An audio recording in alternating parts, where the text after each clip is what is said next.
Welcome back to the channel HardReset.Info. In front of me is Google Pixel 10 Pro. In this video I'm going to demonstrate to you how to connect to Wi-Fi.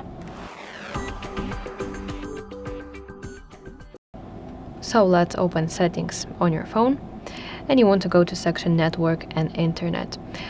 Then you want to make sure that internet is on. So you want to turn this on, use Wi-Fi, and then from the list you will find Wi-Fi network that you want to join.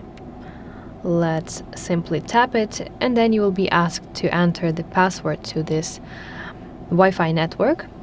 Let me enter this.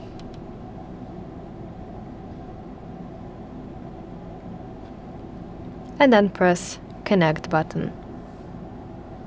As you can see, it says connected, but you can also connect faster without needing to open settings. Instead, you need to go to quick settings by swiping down from the top of your screen.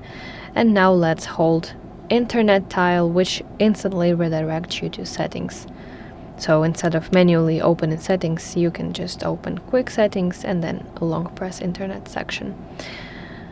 So that's it. Thanks so much for watching this video. If this was helpful for you, please leave a like and subscribe to our channel for more content like this, and I will see you in the next one.